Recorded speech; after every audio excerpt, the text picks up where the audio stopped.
Charge. आखिर क्या है ये चार्ज? क्या बिना मैटर के चार्ज का कोई वजूद है, या फिर चार्ज ही एटम के अस्तित्व का कारण है? क्या होगा अगर चार्ज कैरियर्स, इलेक्ट्रॉन्स और प्रोटॉन्स को और फंडामेंटल लेवल पर तोड़ दिया जाए?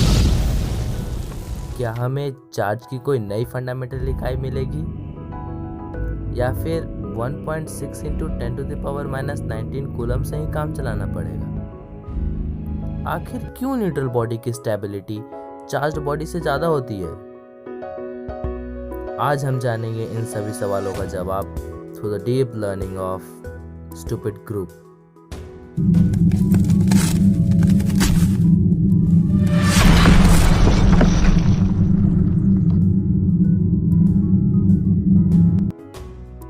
चलिए चार्ज को कुछ एक्सपेरिमेंट की मदद से समझते हैं। जब हम एक कॉम्ब को कागज के कुछ टुकड़ों के पास ले जाएं तो उनके बीच कोई इंटरेक्शन नजर नहीं आएगा। मतलब कॉम्ब और टुकड़ों के बीच लगने वाला ग्रेविटेशनल फोर्स इतना स्ट्रांग नहीं है कि अट्रैक्शन हो पाए। लेकिन जब इसी कॉम्ब को अपने सूखे बालों से रब करके कागज के उन्हीं टुकड़ों के पास ले जाएं तो हमें उन दोनों के बीच अट्रैक्शन होता हुआ दिखाई देगा। पर ऐसा क्यों हो रहा है? इसका कारण है चार्ज, मैटर की एक दूसरी प्रॉपर्टी, जिसकी सहायता से हम इस सवाल का जवाब दे सकते हैं। लेकिन जवाब जानने से पहले हमें चार्ज को बिल्कुल बेसिक लेवल से समझने की ज़रूरत है। जैसा कि हम जानते हैं, मास मैटर की एक फंडामेंटल प्रॉपर्टी है। उसी तरह से चार्ज भी मैटर की एक फंडामेंटल प्रॉपर्टी ही है। यानी मैटर के बिना चार्ज का एग्जिस्टेंस हो ही नहीं सकता।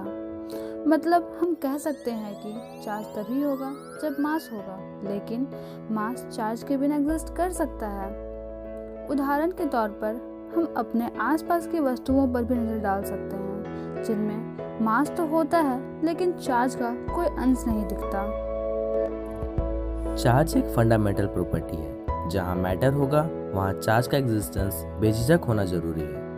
पर हमें हमारे आसपास की वस्तुओं जैसे मोबाइल, बुक या फिर हमारी बॉडी में चार्ज का कोई अनुभव नहीं होता, तो फिर चार्ज फंडामेंटल कैसे हो सकता है? ये सवाल तो उठना जायज़ है। चलिए इसे हम कुछ ऐसे समझते हैं। जब स्ट्रॉन्ग एसिड और स्ट्रॉन्ग बेस की बराबर मात्रा को मिलाया जाए तो रिजल्टेंट सॉल्यूशन में ना ही एसिड का गुण होगा और ना ही बेस का। इससे हम यह अंदाज लगा सकते हैं कि चार्जेस दो प्रकार के होने चाहिए, जिन्हें अगर बराबर मात्रा में मिलाई जाए तो वे एक दूसरे के इफेक्ट को कैंसिल आउट करें। और शायद यही कारण है कि हमारे आसपास की वस्तुओं में चार्ज का कोई इफेक्ट नहीं दिखता और वे न्यूट्रल प्रतीत होते हैं।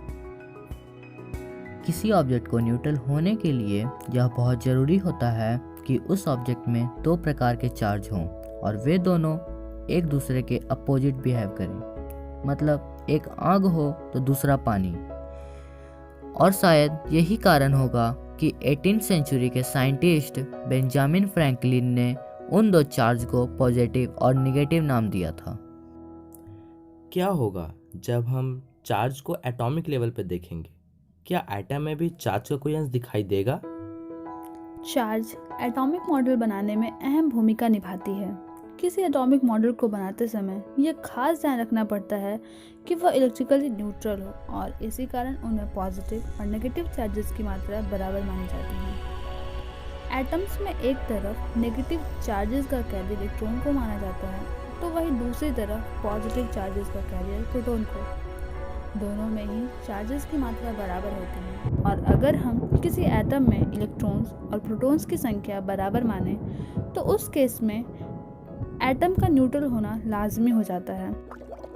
लेकिन अगर इलेक्ट्रॉन्स की संख्या प्रोटॉन्स की संख्या से बड़ी हो जाए तो वह एटम नेगेटिवली चार्ज होगा और उससे बनने वाला ऑब्जेक्ट नेगेटिवली चार्ज कहलाएगा। वहीं दूसरी तरफ अगर इलेक्ट्रॉन्स की संख्या प्रोटॉन्स की संख्या से छोटी हो जाए तो वह एटम पॉजिटिवली चार्ज होगा और उससे बनने वाला ऑब्जेक्ट पॉजिटिवली चार्ज कहलाएगा।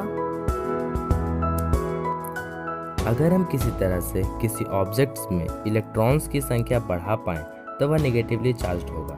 वहीं अगर इलेक्ट्रॉन की संख्या घटा पाएँ तब वह पॉजिटिवली चार्ज कहलाएगा। पर क्या हो जब हम उन दो चार्ज ऑब्जेक्ट्स को एक दूसरे के समीप रखें? या फिर क्या होगा जब दो पॉजिटिव या दो नेगेटिव चार्ज बॉडी को एक दूसरे के पास ले जाएं? मान लीजिए हमारे पास 4 रट्स हैं, जिसमें 2 रट्स पॉजिटिवली चार्ज हैं और 2 नेगेटिवली चार्ज। जब हम इन दोनों पॉजिटिवली चार्ज रट्स को एक दूसरे के सामने लाते हैं तो वे एक दूसरे से दूर भागते हैं। जब 2 नेगेटिवली चार्ज रट्स को एक दूसरे के सामने लाते हैं तब भी रिपल्सन ही होता है। पर वहीं जब एक पॉजिटिव और एक नेगेटिव चार्ज रट को आमने सामने रखें तो वे दोनों अचानक से चिपक जाते हैं, मतलब उनमें अट्रैक्शन होता है।